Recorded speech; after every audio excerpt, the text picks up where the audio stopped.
fixar a luz da vida. Era, por isso, uma glorificação permanente do Salvador, uma cura insofismável do médico divino. Constituiria em Jerusalém a carta viva do poder do Cristo, destoava dos conterrâneos, tornara-se diferente. Considerava-se, portanto, indispensável a destruição dele. O farisaísmo dos velhos tempos ainda é o mesmo nos dias que passam, apenas com a diferença de que Jerusalém é a civilização inteira. Para ele, o Mestre deve continuar crucificado e todos os Lázaros ressurgirão sentenciados à morte. Qualquer homem, renovado em Cristo, incomodam. Há participantes do Evangelho que se sentem verdadeiramente ressuscitados, trazidos à claridade da fé, após atravessarem o sepulcro do ódio, do crime, da indiferença.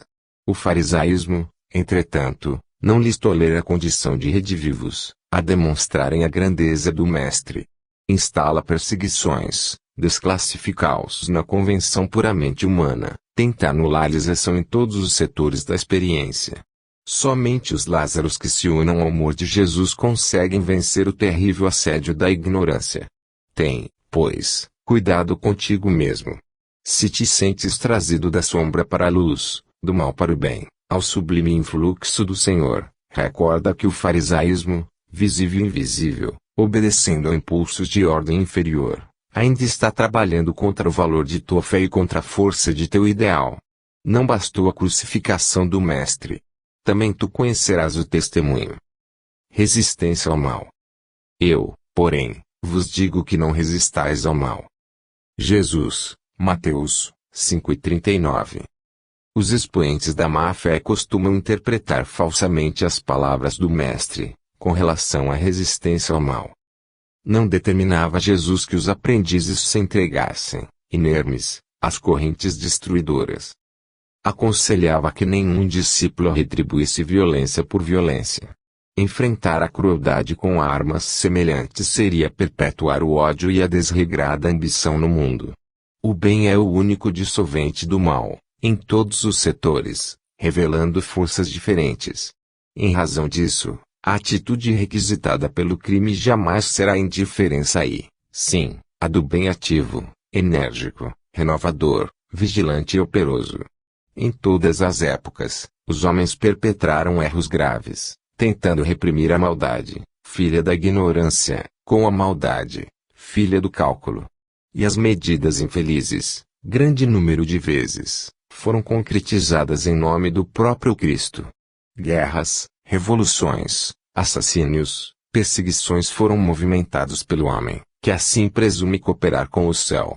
No entanto, os empreendimentos sombrios nada mais fizeram que acentuar a catástrofe da separação e da discórdia. Semelhantes revides sempre constituem pruridos de hegemonia indébita do sectarismo pernicioso nos partidos políticos, nas escolas filosóficas e nas seitas religiosas, mas nunca a determinação de Jesus. Reconhecendo, antecipadamente, que a miopia espiritual das criaturas lhe desfiguraria as palavras, o Mestre reforçou a conceituação, asseverando: eu, porém, vos digo. O plano inferior adota padrões de resistência, reclamando olho por olho, dente por dente.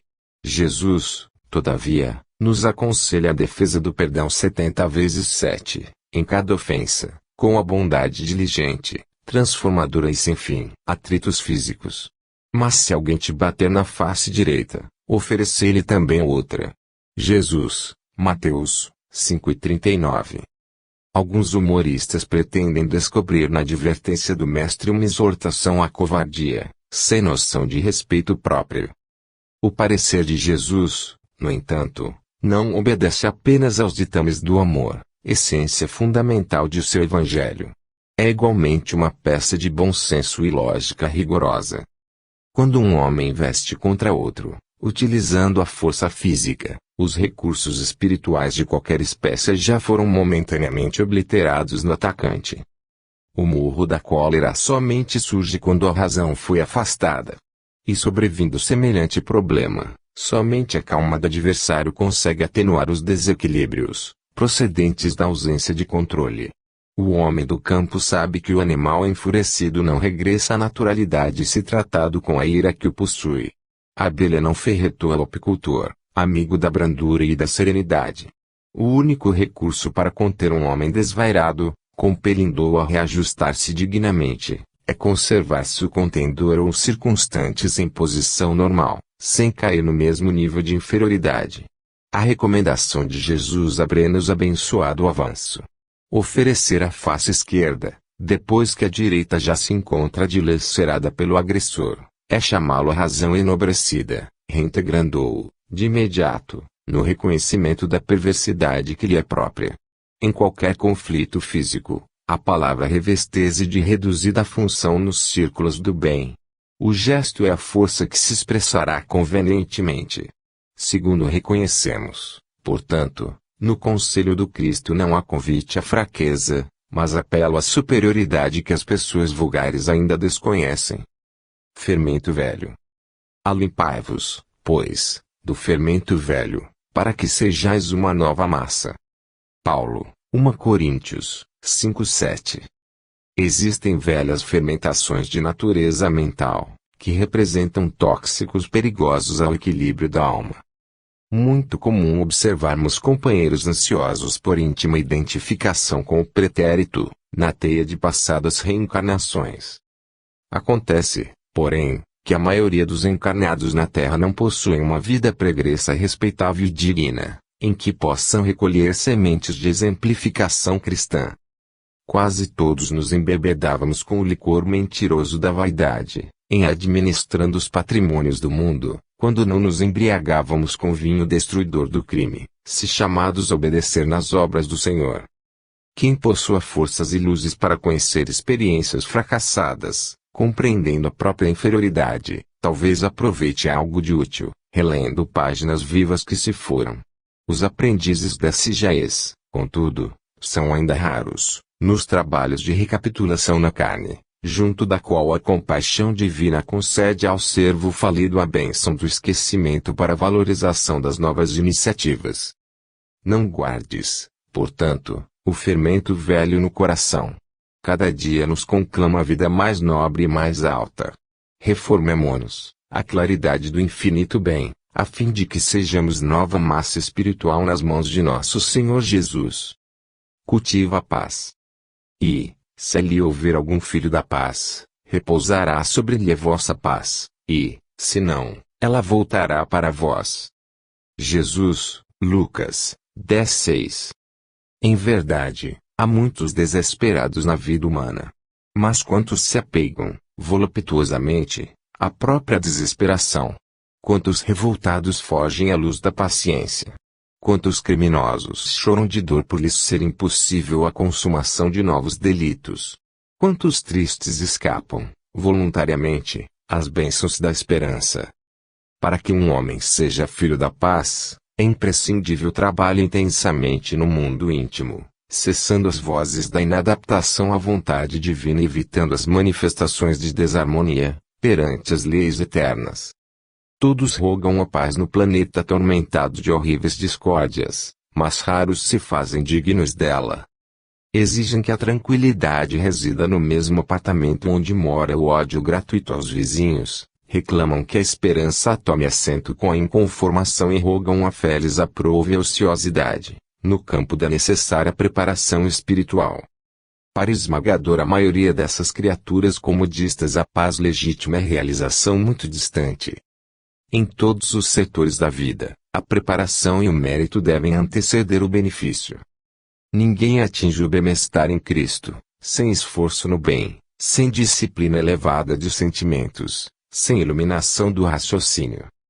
Antes da sublime edificação, poderão registrar os mais belos discursos, vislumbrar as mais altas perspectivas do plano superior, conviver com os grandes apóstolos da causa da redenção, mas poderão igualmente viver longe da harmonia interior, que constitui a fonte divina e inesgotável da verdadeira felicidade, porque se o homem ouve a lição da paz cristã sem o propósito firme de se lhe afeiçoar, é da própria recomendação do Senhor que esse bem celestial volte ao núcleo de origem como intransferível conquista de cada um.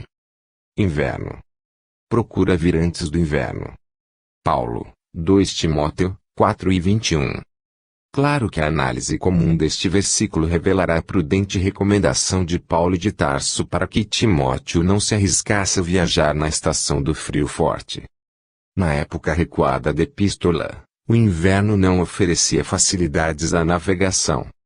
É possível, porém, avançar mais longe, além da letra E acima do problema circunstancial de lugar e tempo.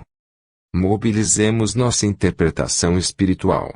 Quantas almas apenas se recordam da necessidade do encontro com os emissários do Divino Mestre por ocasião do inverno rigoroso do sofrimento?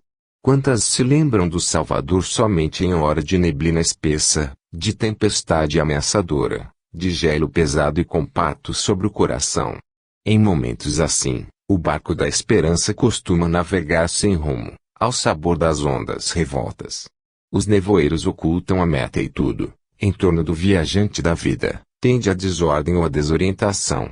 É indispensável procurar o amigo celeste ou aqueles que já se ligaram, definitivamente, ao seu amor, antes dos períodos angustiosos, para que nos instalemos em refúgios de paz e segurança. A disciplina, em tempo de fartura e liberdade, é distinção nas criaturas do que as seguem, mas a contenção que nos é imposta, na escassez ou na dificuldade, converte-se em martírio. O aprendiz leal do Cristo não deve marchar no mundo ao sabor de caprichos satisfeitos e, sim, na pauta da temperança e da compreensão. O inverno é imprescindível e útil, como período de prova benéfica e renovação necessária. Procura, todavia, o encontro de tua experiência com Jesus, antes dele. Adiante de vós. Mas ide dizer a seus discípulos, e a Pedro, que ele vai adiante de vós para a Galiléia. Marcos 16:7. É raro encontrarmos discípulos decididos à fidelidade sem mescla, nos momentos que a luta supera o âmbito normal. Comumente, em se elevando a experiência para maiores demonstrações de coragem, valor e fé, modificas eles o ânimo, de imediato. Converter-se a segurança em indecisão, a alegria em desalento. Multipliquem-se os obstáculos e surgirá dolorosa incerteza. Os aprendizes, no entanto, não devem olvidar a sublime promessa do princípio, quando o pastor recompunha o rebanho disperso. Quando os companheiros, depois da ressurreição, refletiam no futuro, oscilando entre a dúvida e a perplexidade, eis que o mensageiro do Mestre lhes endereça aviso salutar, assegurando que o Senhor marcharia adiante dos amigos, para Galiléia, onde aguardaria os amados colaboradores, a fim de assentarem as bases profundas do trabalho evangélico no porvir. Não nos cabe esquecer que, nas primeiras providências do apostolado divino, Jesus sempre se adiantou aos companheiros nos testemunhos santificantes. E assim acontece, invariavelmente, no transcurso dos séculos. O Mestre está sempre fazendo o máximo na obra redentora, contando com o esforço dos cooperadores apenas nas particularidades minúsculas do celeste serviço. Não vos entregueis às sombras da indecisão quando permanecerdes sozinhos ou quando o trabalho se agrave na estrada comum. Ide, confiantes e otimistas, às provações salutares ou às tarefas dilacerantes que esperam por nosso concurso e ação. De certo, não seremos quinhoados por facilidades deliciosas, num mundo onde a ignorância ainda estabelece lamentáveis prisões, mas sigamos felizes no encalço das obrigações que nos competem, conscientes de que Jesus, amoroso e previdente, já seguiu adiante de nós. No campo. O campo é o mundo. Jesus, Mateus 13:38. Jesus tem o seu campo de serviço no mundo inteiro. Nele, naturalmente, como em todo campo de lavoura, há infinito potencial de realizações, com faixas de terra excelentes e zonas necessitadas de arrimo, corretivo e proteção. Por vezes, após florestas dadivosas, surgem charcos gigantescos, requisitando drenagem e socorro imediato.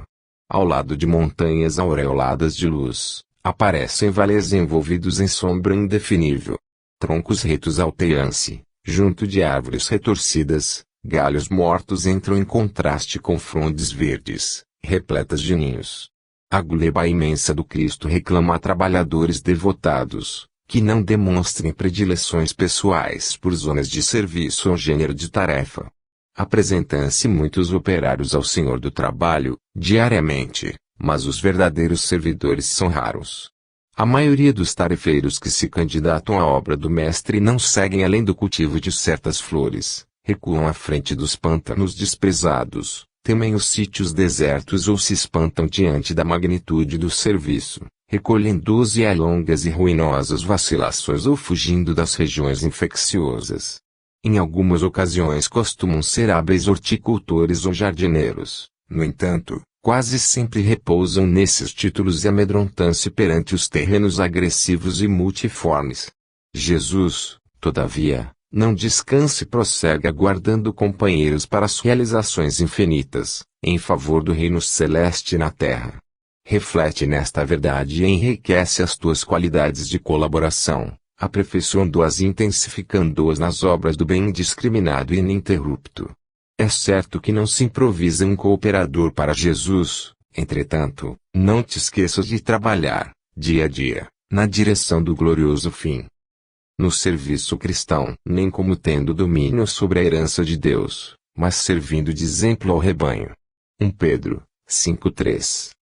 Aos companheiros de espiritismo cristão cabem tarefas de enormes proporções, junto das almas. Preocupando os profundos problemas da fé, transcendentes questões da dor. Porque dão de graça o que por graça recebem, contam com a animosidade dos que vendem os dons divinos, porque procuram a sabedoria espiritual, recebem a gratuita aversão dos que se cristalizam na pequena ciência, porque se preparam em face da vida eterna, desligando-se do egoísmo destruidor, são categorizados como loucos, pelos que se satisfazem na fantasia transitória. Quanto maior, porém, a incompreensão do mundo, mais se deverá intensificar naqueles as noções da responsabilidade. Não falamos aqui dos estudiosos, dos investigadores ou dos observadores simplesmente. Referimos-nos aos que já entenderam a grandeza do auxílio fraternal e eles se entregaram, de coração voltado para o Cristo. Encontram-se nos círculos de uma experiência nobre demais para ser comentada, mas a responsabilidade que lhes compete é igualmente muito grande para ser definida. A ti, pois, meu irmão, que guardas contigo os interesses de muitas almas, repito as palavras do grande apóstolo, para que jamais te envaideças, nem procedas como tendo domínio sobre a herança de Deus, mas servindo de exemplo ao rebanho. Guardemos o ensino. Ponde vós estas palavras em vossos ouvidos. Jesus, Lucas 9:44. Muitos escutam a palavra do Cristo, entretanto, muito poucos são os que colocam a lição nos ouvidos. Não se trata de registrar meros vocábulos e sim fixar apontamentos que devem palpitar no livro do coração. Não se reportava Jesus à letra morta, mas ao Verbo Criador. Os círculos doutrinários do cristianismo estão repletos de aprendizes que não sabem atender a esse apelo. Comparecem às atividades espirituais, sintonizando a mente com todas as inquietações inferiores, menos com o Espírito do Cristo. Dobram joelhos, repetem fórmulas verbalistas, concentram-se em si mesmos, todavia, no fundo, atuam em esfera distante do serviço justo.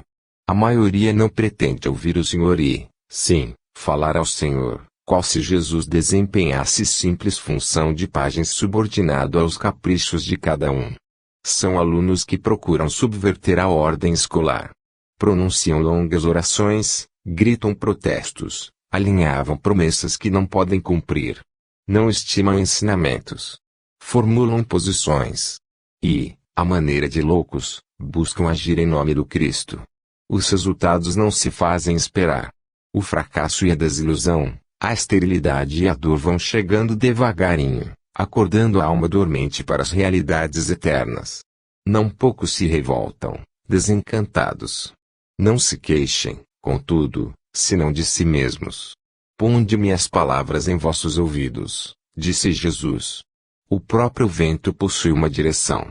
Teria, pois, o Divino Mestre transmitido alguma lição, ao acaso? Em nosso trabalho. Porque toda a casa é edificada por alguém, mas o que edificou todas as coisas é Deus. Paulo, Hebreus 3:4. O Supremo Senhor criou o universo, entretanto, cada criatura organiza o seu mundo particular. O arquiteto divino é o possuidor de todas as edificações, todavia, cada espírito constrói a habitação que lhe é própria. O doador dos infinitos bens espalha valores ilimitados na criação, contudo, cada um de nós outros deverá criar valores que nos sejam inerentes à personalidade. A natureza maternal, rica de bênçãos, em toda parte constitui a representação do patrimônio imensurável do poder divino e, em todo lugar, onde existe alguém, aí palpita a vontade igualmente criadora do homem, que é o herdeiro de Deus. O pai levanta fundamentos e estabelece leis. Os filhos contribuem na construção das obras e operam interferências.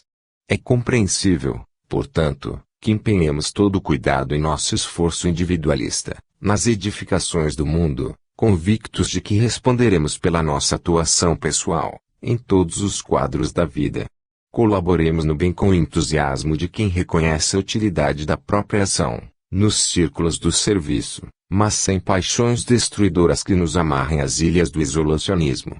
Apresentemos nosso trabalho ao Senhor, diariamente, e peçamos a Ele destruir as particularidades em desacordo com os seus propósitos soberanos e justos, rogando-lhe visão e entendimento. Seremos compelidos a formar o campo mental de nós mesmos, a erguer a casa de nossa elevação e a construir o santuário que nos seja próprio. No desdobramento desse serviço, porém, jamais nos esqueçamos de que todos os patrimônios da vida pertencem a Deus. Não as palavras. Mas em breve irei ter convosco, se o Senhor quiser, e então conhecerei, não as palavras dos que andam inchados, mas a virtude. Paulo, 1 Coríntios 4:19. Cristo e os seus cooperadores não virão ao encontro dos aprendizes para conhecerem as palavras dos que vivem na falsa concepção do destino, mas sim dos que se identificaram com o espírito imperecível da construção evangélica. É indubitável que o Senhor se interessará pelas obras, contudo, toda vez que nos reportamos a obras, geralmente os ouvintes somente se lembram das instituições materiais, visíveis no mundo, ricas ou singelas, simples ou suntuosas. Muita vez, as criaturas menos favorecidas de faculdades orgânicas, qual um cego ou aleijado, acreditando-se aniquiladas ou inúteis, ante conceituação dessa natureza. É que, comumente, se esquece o homem das obras de santificação que lhe compete efetuar no próprio espírito.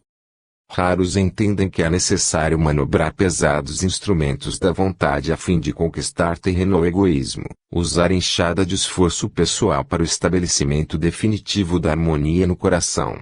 Poucos se recordam de que possuem ideias frágeis e pequeninas acerca do bem e que é imprescindível manter recursos íntimos de proteção a esses germens para que frutifiquem mais tarde.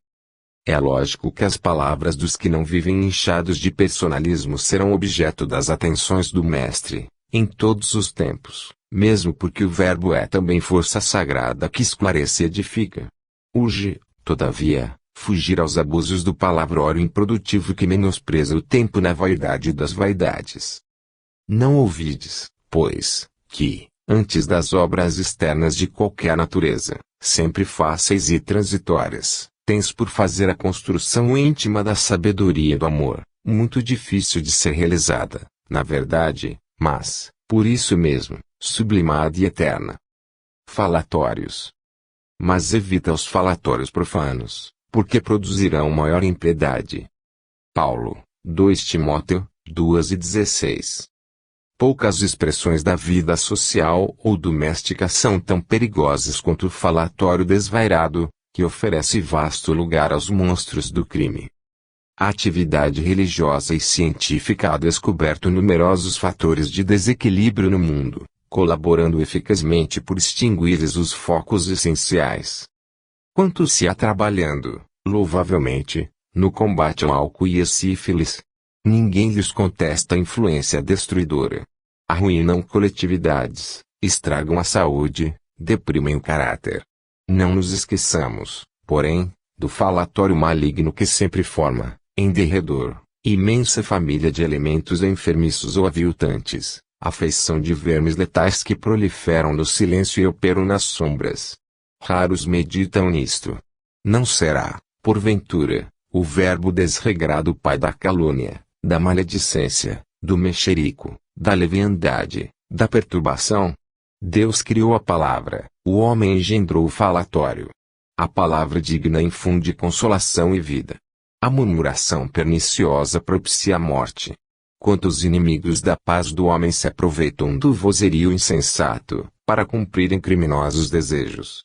Se o álcool embriaga os viciosos, aniquilando-lhes as energias, que dizer da língua transviada do bem que destrói vigorosas sementeiras de felicidade e sabedoria, amor e paz? Se há educadores preocupados com a intromissão da sífilis, por que a indiferença alusiva aos desvarios da conversação? Em toda parte, a palavra é índice de nossa posição evolutiva. Indispensável aprimorá-la, iluminá-la e enobrecê-la. Desprezar as sagradas possibilidades do Verbo, quando a mensagem de Jesus já esteja brilhando em torno de nós, constitui ruinoso relaxamento de nossa vida, diante de Deus e da própria consciência. Cada frase do discípulo do Evangelho deve ter lugar digno e adequado. Falatório é desperdício. E quando assim não seja, não passe de escura corrente de venenos psíquicos, ameaçando espíritos valorosos e comunidades inteiras. Maus obreiros. Guardai-vos dos maus obreiros. Paulo, Filipenses, 3:2. Paulo de Tarso não recomenda sem razão o cuidado observar-se, ante o assédio dos maus obreiros. Em todas as atividades do bem, o trabalhador sincero necessita preservar-se contra o veneno que procede do servidor infiel. Enquanto os servos leais se desvelam, dedicados, nas obrigações que lhes são deferidas, os maus obreiros procuram o repouso indébito, conclamando companheiros à deserção e à revolta. Ao invés de cooperarem, atendendo aos compromissos assumidos, entregam-se à crítica jocosa ou áspera, menosprezando os colegas de luta. Estimam as apreciações desencorajadoras. Fixam-se nos ângulos ainda inseguros da obra em execução, despreocupados das realizações já feitas. Manuseiam textos legais a fim de observarem como farão valer direitos com esquecimento de deveres. Ouvem as palavras alheias com religiosa atenção para extraírem os conceitos verbais menos felizes, de modo a estabelecerem perturbações. Chamam covardes aos cooperadores humildes, e bajuladores aos eficientes ou compreensivos. Destacam os defeitos de todas as pessoas, exceto os que lhes são peculiares. Alinham frases brilhantes e complacentes, ensopando-os em óleo de perversidades ocultas. Semeiam a dúvida, a desconfiança e o dissídio, quando percebem que o êxito vem próximo. Espalham suspeitas e calúnias, entre os que organizam e os que executam. Fazem-se advogados para serem acusadores. Vestem-se à maneira de ovelhas, dissimulando as feições de lobos. Costumam lamentar-se por vítimas para serem verdugos mais completos. Guardai-vos dos maus obreiros. O conselho do apóstolo aos gentios permanece cheio de oportunidade e significação. Esperança. Porque tudo que dantes foi escrito, para nosso ensino foi escrito, para que pela paciência e consolação das Escrituras tenhamos esperança. Paulo, Romanos, 15:4. A esperança é a luz do cristão. Nem todos conseguem, por enquanto, o voo sublime da fé, mas a força da esperança é tesouro comum. Nem todos podem oferecer, quando querem, o pão do corpo e a lição espiritual, mas ninguém na terra está impedido de espalhar os benefícios da esperança. A dor costuma agitar os que se encontram no vale da sombra e da morte, onde o medo estabelece atritos e onde a aflição percebe o ranger de dentes, nas trevas exteriores, mas existe a luz interior que é a esperança. A negação humana declara falências, lavra atestados de impossibilidade, traça inextricáveis labirintos. No entanto, a esperança vem de cima, à maneira do sol que ilumina do alto e alimenta as sementeiras novas. Desperta propósitos diferentes, cria modificações redentoras e descerra visões mais altas. A noite espera o dia, a flor o fruto, o verme por vir. O homem, ainda mesmo que se mergulhe na descrença ou na dúvida, na lágrima ou na dilaceração, será socorrido por Deus com a indicação do futuro. Jesus, na condição de mestre divino, sabe que os aprendizes nem sempre poderão acertar inteiramente, que os erros são próprios da escola evolutiva e, por isso mesmo, a esperança é um dos cânticos sublimes do seu evangelho de amor. Imensas têm sido, até hoje, as nossas quedas, mas a confiança do Cristo é sempre maior. Não nos percamos em lamentações. Todo momento é instante de ouvir aquele que pronunciou: vinde a mim. Levantemo-nos e prossigamos, convictos de que o Senhor nos ofereceu a luz da esperança, a fim de acendermos em nós mesmos a luz da santificação espiritual. Na propaganda eficaz, é necessário que ele cresça e que eu diminua. João Batista, João 13:30. Há sempre um desejo forte de propaganda construtiva no coração dos crentes sinceros. Confortados pelo pão espiritual de Jesus, esforçam-se os discípulos novos por estendê-lo aos outros. Mas nem sempre é certo na tarefa. Muitas vezes, movidos de impulsos fortes, tornam-se exigentes ou precipitados, reclamando colheitas prematuras. O Evangelho, porém, está repleto de ensinamentos nesse sentido. A assertiva de João Batista, nesta passagem, é significativa. Traça um programa a todos os que pretendam funcionar em serviço de precursores do Mestre, nos corações humanos. Não vale impor os princípios da fé. A exigência, ainda que indireta, apenas revela seus autores. As polêmicas destacam os polemistas. As discussões intempestivas acentuam a colaboração pessoal dos discutidores. Puras pregações de palavras fazem belos oradores, com fraseologia preciosa e deslumbrantes ornatos da forma. Claro que a orientação, o esclarecimento e o ensino são tarefas indispensáveis na extensão do cristianismo. Entretanto, é de importância fundamental para os discípulos que o Espírito de Jesus cresça em suas vidas. Revelar o Senhor na própria experiência diária é a propaganda mais elevada e eficiente dos aprendizes fiéis. Se realmente desejas estender as claridades de tua fé, lembra-te de que o Mestre precisa crescer em teus atos, palavras e pensamentos, no convívio com todos os que te cercam o coração. Somente nessa diretriz é possível atender ao divino administrador e servir aos semelhantes, curando-os a hipertrofia congenial do eu. Sofrerá perseguições. E também todos os que piamente querem viver em Cristo Jesus padecerão perseguições. Paulo, 2 Timóteo, 13:12. Incontestavelmente, os códigos de boas maneiras do mundo são sempre respeitáveis, mas é preciso convir que, acima deles, prevalecem os códigos de Jesus, cujos princípios foram por ele gravados com a própria exemplificação. O mundo, porém, raramente tolera o código de boas maneiras do Mestre Divino. Se te sentes ferido e procuras a justiça terrestre, considera-te um homem sensato. Contudo, se preferes o silêncio do grande injustiçado da cruz, se-te-ão lançado as ironias à face. Se reclamas a remuneração de teus serviços, há leis humanas que te amparam, considerando-te prudente, mas se algo de útil produzes sem exigir recompensa, recordando o divino benfeitor, interpretar-te-ão por louco. Se te defendes contra os maus, fazendo valer as tuas razões, serás categorizado por homem digno. Entretanto, se aplicares a humildade e o perdão do Senhor, serás francamente acusado de covarde desprezível. Se praticares a exploração individual, disfarçadamente, mobilizando o próximo a serviço de teus interesses passageiros, ser-te-ão atribuídos admiráveis dotes de inteligência e habilidade. Todavia, se te dispões ao serviço geral para benefício de todos, por amor a Jesus, considera-te-ão idiota e servil. Enquanto ouvires os ditames das leis sociais, dando para receber, fazendo algo por buscar alheia admiração, elogiando para ser elogiado, receberás infinito louvor das criaturas. Mas no momento em que, por fidelidade ao Evangelho, fores compelido a tomar atitudes como o Mestre, muita vez com pesados sofrimentos para o teu coração, serás classificado à conta de insensato.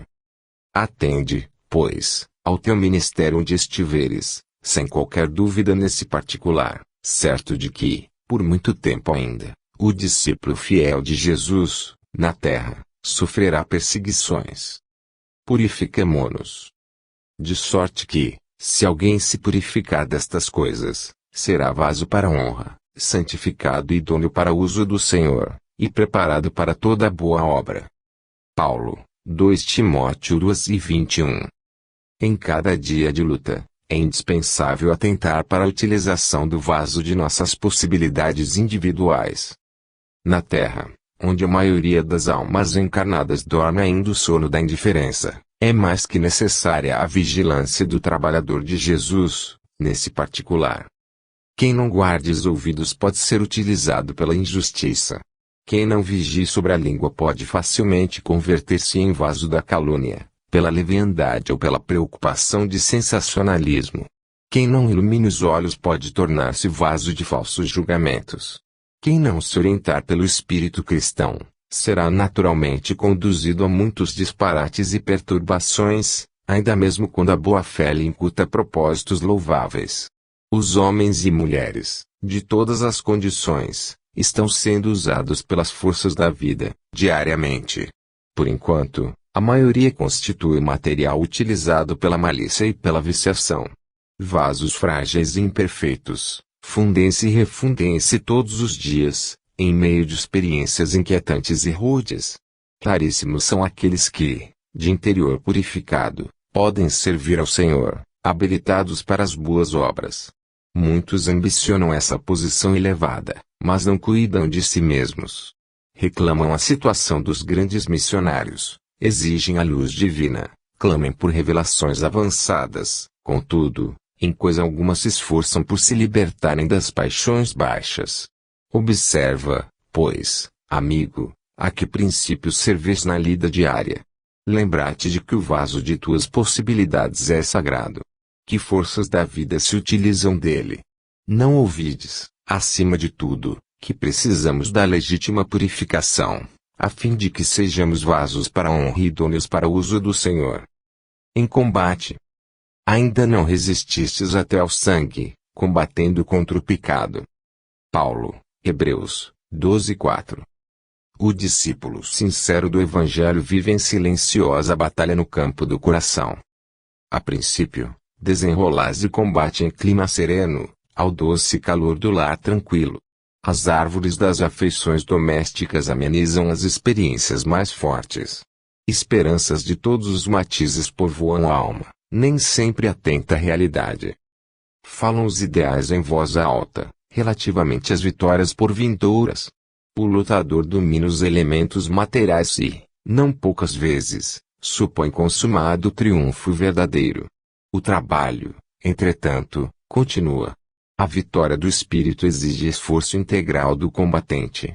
E, mais tarde, o lidador cristão é convidado a testemunhos mais ásperos, compelido à batalha solitária, sem o recurso de outros tempos. A lei de renovação modifica-lhe os roteiros, subtrai-lhe as ilusões, seleciona-lhe os ideais. A morte devasta-lhe o círculo íntimo, submeteu ao insulamento, impeliu a meditação. O tempo impõe retiradas, mudanças e retificações. Muitos se desanimam na grande empreitada e voltam, medrosos, às sombras inferiores. Os que perseverarem, todavia, experimentarão a resistência até ao sangue. Não se trata aqui, porém, do sangue das carnificinas e sim dos laços consanguíneos que não somente unem o espírito ao vaso corpóreo, como também o enlaçam aos companheiros de séquito familiar. Quando o aprendiz receber a dor em si próprio, compreendendo-lhe a santificante finalidade, e exercer a justiça ou aceitá-la, acima de toda a preocupação dos zelos consanguíneos, estará atingindo a sublime posição de triunfo no combate contra o mal. Como sofres? Mas, se padece como cristão, não se envergonhe, antes glorifique a Deus nesta parte. Pedro, 1 Pedro, 4:16. Não basta sofrer simplesmente para ascender à glória espiritual. Indispensável é saber sofrer, extraindo as bênçãos de luz que a dor oferece ao coração sequioso de paz. Muita gente padece, mas quantas criaturas se complicam, angústia da mente, por não saberem aproveitar as provas retificadoras e santificantes. Vemos os que recebem a calúnia, transmitindo-a aos vizinhos, os que são atormentados por acusações, arrastando companheiros às perturbações que os assaltam, e os que pretendem eliminar enfermidades reparadoras, com a desesperação. Quantos corações se transformam em poços envenenados de ódio e amargura, porque pequenos sofrimentos lhes invadiram o círculo pessoal. Não são poucos os que batem à porta da desilusão, da descrença, da desconfiança ou da revolta injustificáveis, em razão de alguns caprichos desatendidos. Seria útil sofrer com a volúpia de estender o sofrimento aos outros. Não será agravar a dívida o ato de agressão ao credor, somente porque resolveu ele chamar-nos a contas. Raros homens aprendem a encontrar o proveito das tribulações. A maioria menospreza a oportunidade de edificação e, sobretudo, agrava os próprios débitos, confundindo o próximo e precipitando companheiros em zonas perturbadas do caminho evolutivo. Todas as criaturas sofrem no cadinho das experiências necessárias, mas bem poucos espíritos sabem padecer como cristãos, glorificando a Deus. Estejamos certos. Porei minhas leis em seus corações e as escreverei em seus entendimentos. Paulo, Hebreus 10:16. As instituições humanas vivem cheias de códigos e escrituras. Os templos permanecem repletos de pregações. Os núcleos de natureza religiosa alinham inúmeros compêndios doutrinários. O Evangelho, entretanto, não oculta os propósitos do Senhor. Toda a movimentação de páginas rasgáveis, portadoras de vocabulário restrito, representa a fase de preparo espiritual, porque o objetivo de Jesus é inscrever os seus ensinamentos em nossos corações e inteligências. Poderemos aderir de modo intelectual aos mais variados programas religiosos, navegarmos a pleno mar da filosofia e da cultura meramente verbalistas, com certo proveito à nossa posição individual, diante do próximo, mas, diante do Senhor, o problema fundamental de nosso espírito é a transformação para o bem, com elevação de todos os nossos sentimentos e pensamentos. O Mestre escreverá nas páginas vivas de nossa alma os seus estatutos divinos. Tenhamos disso a certeza. E não estejamos menos convencidos de que, às vezes, por acréscimo de misericórdia, nos conferirá os precisos recursos para que lavemos nosso livro íntimo com a água das lágrimas, eliminando os resíduos desse trabalho com o fogo purificador do sofrimento. Sem desfalecimentos. E não nos cansemos de fazer bem, porque a seu tempo ceifaremos, se não houvermos desfalecido. Paulo, Gálatas 6:9. Há pessoas de singulares disposições em matéria de serviço espiritual. Hoje creem, amanhã descreem. Entregaram-se, ontem, às manifestações da fé, entretanto, porque alguém não se curou de uma enxaqueca, perdem hoje a confiança, penetrando o caminho largo da negação. Iniciam a prática do bem, mas, se aparece um espinho de ingratidão dos semelhantes, proclamam a falência dos propósitos de bem fazer. São crianças que ensaiam aprendizado na escola da vida, distantes ainda da posição de discípulos do Mestre. O exercício do amor verdadeiro não pode cansar o coração. Quem ama em Cristo Jesus guarda a confiança em Deus, é feliz na renúncia e sabe alimentar-se de esperança. O mal extenua o espírito, mas o bem revigora sempre. O aprendiz sincero do Evangelho, portanto, não se irrita nem conhece a derrota nas lutas edificantes, porque compreende o desânimo por perda de oportunidade. Problemas da alma não se circunscrevem a questões de dias e semanas terrestres, nem podem viver condicionados a deficiências físicas. São problemas de vida, renovação e eternidade. Não te canses, pois, de fazer o bem, convencido, todavia, de que a colheita, por tuas próprias mãos, depende de prosseguires no sacerdócio do amor, sem desfalecimentos. Examinai. Se alguém vem ter convosco e não traz esta doutrina, não o recebais em casa. João, 2 João, 10. É razoável que ninguém impeça o próximo de falar o que melhor lhe pareça, é justo, porém, que o ouvinte apenas retenha o que reconheça útil e melhor. em todos os setores da atividade terrestre e no curso de todas as tarefas diárias, aproximam-se irmãos que vêm ter convosco, trazendo as suas mensagens pessoais. Esse é portador de convite à insubmissão, aquele outro é um vaso de queixas enfermiças. Indispensável é que a casa terrestre não se abra aos fantasmas. Batem à porta. A prudência aconselha a vigilância. O coração é um recinto sagrado, onde não se deve amontoar resíduos inúteis. É imprescindível examinar as solicitações que avançam. Se o mensageiro não traz as características de Jesus, convém negar-lhe guarida, de caráter absoluto, na casa íntima, proporcionando-lhe, porém, algo das preciosas bênçãos que conseguimos recolher, em nosso benefício, no setor das utilidades essenciais. Inúmeros curiosos do que se aproximam dos discípulos sinceros nada possuem, além da presunção de bons faladores. São, quase sempre, grandes necessitados sob a veste falaciosa das teorias. Sem feri-los, nem escandalizá-los, é justo que o devotado aprendiz de Jesus lhes prodigalize algum motivo de reflexão séria. Desse modo, os que julgam conduzir um estandarte de suposta redenção passam a conduzir consigo a mensagem do bem, verdadeiramente salvadora. O problema não é o de nos informarmos se alguém está falando em nome do Senhor. Antes de tudo, importa saber se o portador possui algo do Cristo para dar. Somos de Deus. Nós somos de Deus. João 4:6. Não nos é fácil desvencilharmos dos laços que nos imantam os círculos menos elevados da vida aos quais ainda pertencemos. Apesar de nossa origem divina, mil obstáculos nos prendem à ideia de separação da paternidade celeste. Cega-nos o orgulho para a universalidade da vida. O egoísmo encarcera-nos o coração. A vaidade ergue-nos falso trono de favoritismo indébito, buscando afastar-nos da realidade. A ambição inferior precipita-nos em abismos de fantasia destruidora. A revolta forma tempestades de ódio sobre as nossas cabeças. A ansiedade fere-nos o ser. E julgamos, nesses velhos conflitos do sentimento, que pertencemos ao corpo físico, ao preconceito multissecular e à convenção humana, quando todo o patrimônio material que nos circunda representa empréstimo de forças e possibilidades para descobrirmos nós mesmos, enriquecendo o próprio valor. Na maioria das vezes, demoramo-nos no sombrio cárcere da separação, distraídos, enganados, cegos. Contudo, a vida continua, segura e forte, semeando luz e oportunidade para que não nos faltem os frutos da experiência.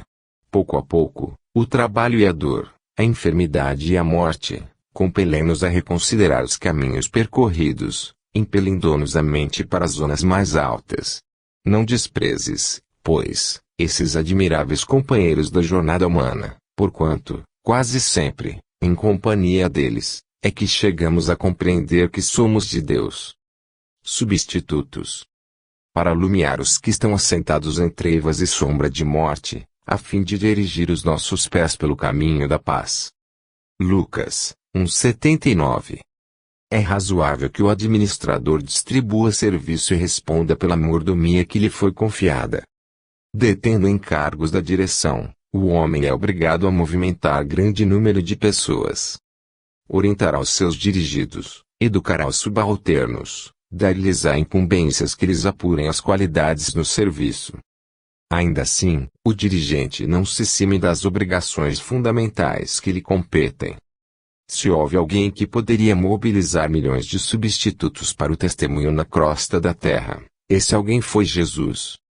Dispunha o Senhor de legiões de emissários esclarecidos, mantinha incalculáveis reservas ao seu dispor. Poderia enviar ao mundo iluminados filósofos para renovarem o entendimento das criaturas, médicos sábios que curassem os cegos e os loucos, condutores fiéis, dedicados a ensinar o caminho do bem. Em verdade, desde os primórdios da organização humana mobiliza o Senhor a multidão de seus cooperadores diretos, a nosso favor, mesmo porque suas mãos divinas enfeixam o poder administrativo da terra, mas urge reconhecer que, no momento julgado essencial para o lançamento do reino de Deus entre os homens, veio, Ele mesmo, à nossa esfera de sombras e conflitos, Não enviou substitutos ou representantes. Assumiu a responsabilidade de seus ensinamentos e, sozinho, suportou a incompreensão e a cruz. Inspiremo-nos no Cristo e atendamos pessoalmente ao dever que a vida nos confere. Perante o Supremo Senhor, todos temos serviço intransferível. Saibamos confiar. Não andeis, pois, inquietos. Jesus, Mateus 6:31. Jesus não recomenda a indiferença ou a irresponsabilidade. O Mestre, que preconizou a oração e a vigilância, não aconselharia a despreocupação do discípulo ante o acervo do serviço a fazer. Pede apenas combate ao pessimismo crônico. Claro que nos achamos a pleno trabalho, na lavura do Senhor, dentro da ordem natural que nos rege a própria ascensão. Ainda nos defrontaremos, inúmeras vezes, com pântanos e desertos, espinheiros e animais daninhos. Urge, porém, renovar atitudes mentais na obra que fomos chamados, aprendendo a confiar no divino poder que nos dirige. Em todos os lugares, há derrotistas intransigentes. Sentem-se nas trevas, ainda mesmo quando o sol fulgura no zênite. Enxergam baixeza nas criaturas mais dignas. Marcham atormentados por desconfianças atrozes. E, por suspeitarem de todos, acabam inabilitados para a colaboração produtiva em qualquer serviço nobre.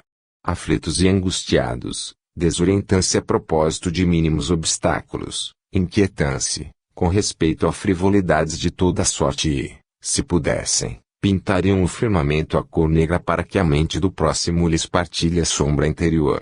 Na terra, Jesus é o Senhor que se fez servo de todos, por amor, e tem esperado nossa contribuição na oficina dos séculos. A confiança dele abrange as eras, sua experiência abarca as civilizações, seu devotamento nos envolve há milênios.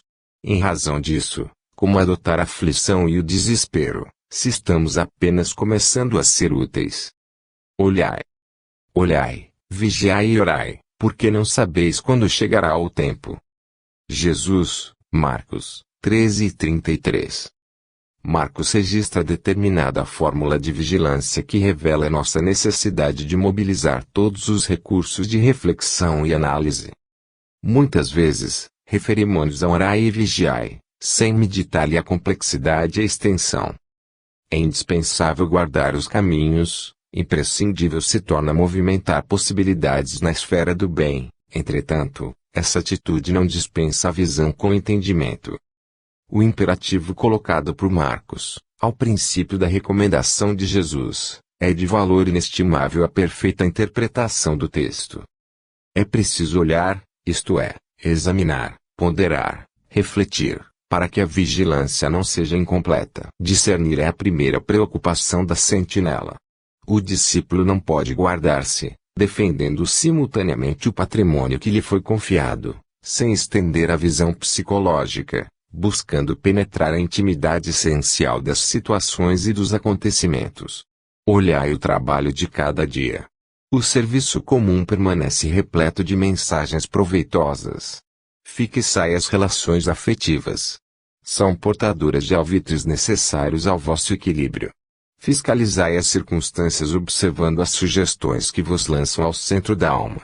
Na casa sentimental, reúnem-se as inteligências invisíveis que permutam impressões convosco, em silêncio. Detendei-vos na apreciação do dia, seus campos constituídos de horas e minutos são repositórios de profundos ensinamentos e valiosas oportunidades.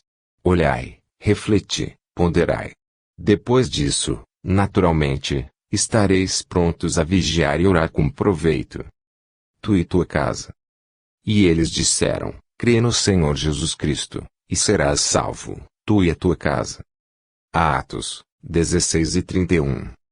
Geralmente, encontramos discípulos novos do Evangelho que se sentem profundamente isolados no centro doméstico, no capítulo da crença religiosa.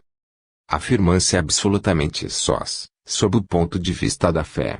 E alguns, despercebidos de exame sério, tocam a salientar o endurecimento ou a indiferença dos corações que os cercam. Esse reportagem a zombaria de que é vítima, aquele outro acusa familiares ausentes. Tal incompreensão, todavia, demonstra que os princípios evangélicos desenfeitam a zona intelectual, sem lhes penetrarem o âmago do coração. Por que salientar os defeitos alheios, olvidando, por nossa vez, o bom trabalho de retificação que nos cabe, no plano da bondade oculta? O conselho apostólico é profundamente expressivo. No lar onde existe uma só pessoa que creia sinceramente em Jesus e se lhe adapte aos ensinamentos redentores, pavimentando o caminho pelos padrões do Mestre, aí permanecerá a suprema claridade para elevação. Não importa que os progenitores sejam descrentes, que os irmãos se demorem endurecidos, nem interessam a ironia, a discussão áspera ou a observação ingrata. O cristão, onde estiver, encontra-se no domicílio de suas convicções regenerativas, para servir a Jesus, aperfeiçoando e iluminando a si mesmo. Basta uma estaca para sustentar muitos ramos. Uma pedra angular equilibra um edifício inteiro. Não te esqueças, pois, de que se verdadeiramente aceitas o Cristo e a Ele te afeiçoas, serás conduzido para Deus, tu e tua casa. Na intimidade do ser. Vós, pois, como eleitos de Deus, santos e amados, revesti-vos de entranhas de misericórdia, de benignidade, humildade, mansidão, longanimidade. Paulo, Colossenses, 13:12. Indubitavelmente, não basta apreciar os sentimentos sublimes que o cristianismo inspira. É indispensável revestir-nos deles. O apóstolo não se refere a raciocínios. Fala de profundidades. O problema não é de pura cerebração. É de intimidade do ser. Alguém que possua roteiro certo do caminho a seguir, entre multidões que o desconhecem, é naturalmente eleito para administrar a orientação. Detendo tão copiosa bagagem de conhecimentos, acerca da eternidade, o cristão legítimo é a pessoa indicada a proteger os interesses espirituais de seus irmãos na jornada evolutiva. No entanto, é preciso encarecer o testemunho, que não se limita à fraseologia brilhante. Imprescindível é que estejamos revestidos de entranhas de misericórdia para enfrentarmos, com êxito, os perigos crescentes do caminho. O mal, para ceder terreno, compreende apenas a linguagem do verdadeiro bem. O orgulho, a fim de renunciar aos seus propósitos infelizes, não entende senão a humildade. Sem espírito fraternal, é impossível quebrar o escuro estilete do egoísmo. É necessário dilatar sempre as reservas de sentimento superior, de modo a avançarmos, vitoriosamente, na senda da ascensão. Os espiritistas sinceros encontrarão um luminoso estímulo nas palavras de Paulo.